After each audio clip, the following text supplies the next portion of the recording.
If Red Bull denying Yuki Tsunoda a drive alongside Max Verstappen is an indication of anything, it's that if they didn't give him the drive now, it looks like that they never ever will. And because of that, I think it's now time for Yuki to look elsewhere. Now, a lot of you in the F1 community have been very vocal about how Yuki has put in the hard yards with AlphaTauri and RB and shown his worth and ultimately deserves a shot. But unfortunately for Yuki, Red Bull's chosen one, Liam Lawson, is the guy who the team feels was the stronger, or perhaps even more the suitable candidate. Especially as Red Bull needed someone who will gel easily with the team, and most importantly Max Verstappen, as he is likely to have a tough season ahead in 2025. And they don't need a driver next to Max who has a temper and could potentially be a loose cannon, especially when team orders are involved. Now, of course, we know that Yuki Tsunoda can be a bit hot-headed at times, but also we know that Liam Lawson isn't exactly an angel either, especially after his little run-in with Fernando Alonso at the Austin Grand Prix. But to be absolutely honest, I know that we all wanted to see Yuki Tsunoda in a Red Bull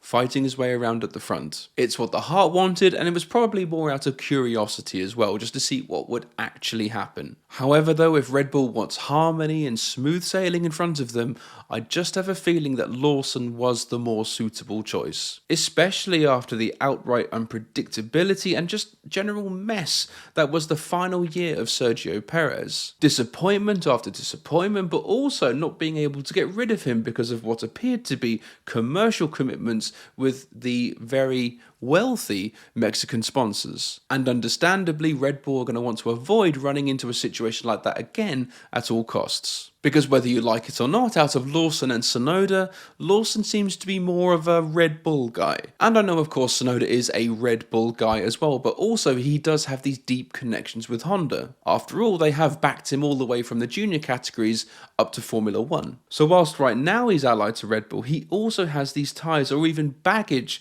with Honda, whose influence on what he does or doesn't do won't really be that appreciated by Christian Horner and Helmut Marko. So it's interesting how he might be in a position where Yuki got to where he is today because of his ties with Honda. But he could also be blocked off from getting to the next stage because also of his ties with Honda. Now, of course, none of this is proven, it's all speculation. Do chat about it in the comments below if you want, but this is something that I think is having a real effect on his career, this tie-up with Honda. My argument for the past 6 months or so has been that Yuki Tsunoda was never going to get the Red Bull seats. And also that when Honda leave Red Bull to go to Aston Martin in 2026, Yuki is potentially going to join them as well. After all, Honda, once they're powering Aston Martin, would never accept their driver to race for another team with Ford on his overalls and harm the performance and ultimately profits of the Honda name. Now, I'd love to hear what you guys think on this, but really I think the wheels started turning on this whole thing as soon as Honda was announced as a supplier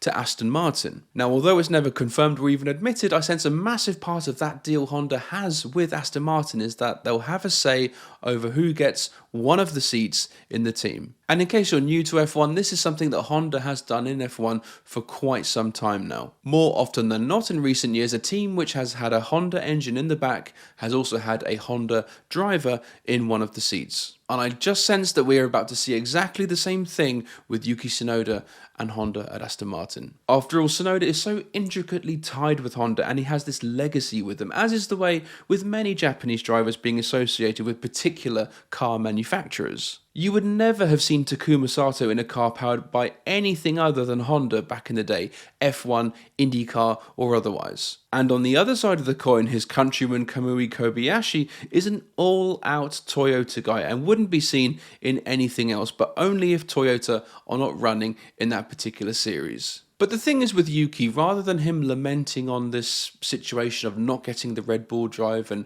risk being tagged as this guy for the rest of his F1 career, I think Yuki just needs to utilise his contacts and take full advantage of this now position he finds himself in. Rather than this being the downward spiral or the beginning of, he could turn it around. This could be the point where it all kind of goes up from here. His RB contract runs until the end of 2025, and I think this is the perfect opportunity to jump ship with Honda to Aston Martin and continue that relationship there. But of course, I hear you say that Aston have already got Alonso on contract for 2026, and also Stroll is going to be there forevermore, so there's not going to be any room for Yuki Tsunoda at Aston Martin in the near future. And you know what? You might be right, but I just have this feeling in the pit of my stomach that 2025 is going to be Lance Stroll's final year in Formula One, especially if he doesn't improve drastically. Call me insane, call me crazy or whatever, I just have that feeling. I just sense that the pressure from Aston Martin sponsors, shareholders and investors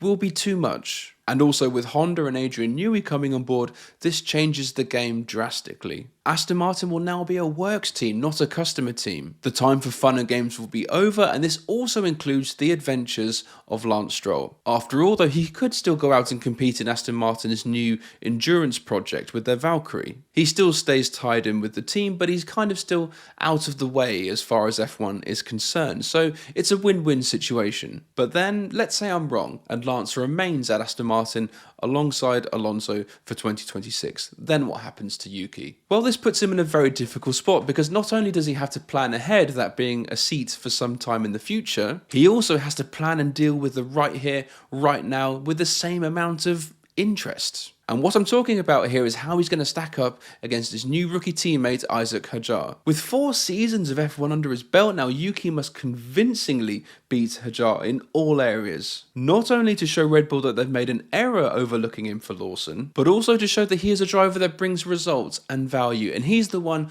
that Red Bull should have picked all along. And also to show F1 on the whole that he's going to be a free agent by the end of the season, and if any team knows any better, they should sign him up now. And the thing is as well, if any cracks do start to show on Tsunoda compared to Hadjar when fighting each other during the season, that could genuinely be the last that we see of Tsunoda in Formula One on the whole. Because if you get shown up by your rookie teammate, especially one that's hired as a solution rather than an outright talent, then it's got to be game over. But just coming back to something I said earlier, we may also be in a situation where no matter how good Yuki does in 2025, Red Bull are still going to want to let him go. Because in their eyes, he hasn't proved himself worthy to warrant that step up to the Red Bull team. And if that is the case, then he has to make way for new talent to have a go, as is this dynamic between the two teams. But at the end of the day, Yuki can only control what he does, and that's not including Red Bull, RB, Aston Martin or Honda. He can only put himself into a prime position by having his head screwed on, because he is fighting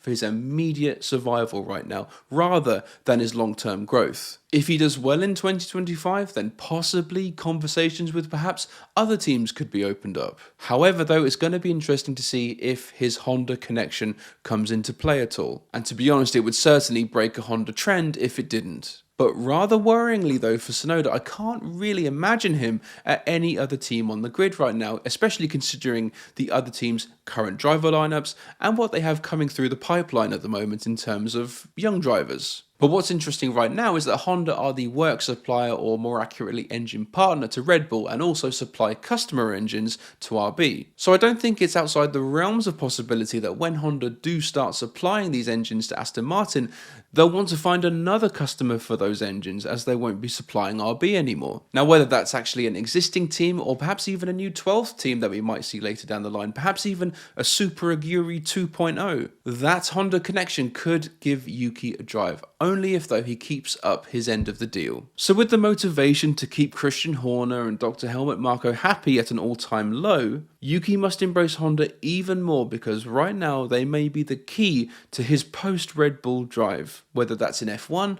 or elsewhere. But in hindsight from this whole disaster with Sergio Perez, if Tsunoda really was the driver everyone thought he was, then I think Red Bull would have already signed him. But despite wanting to see Yuki in action at Red Bull, and it looked like from his recent test that it was going to happen, I can't say I'm surprised that they gave his job to Lawson. But guys, do let me know what you think in the comments below.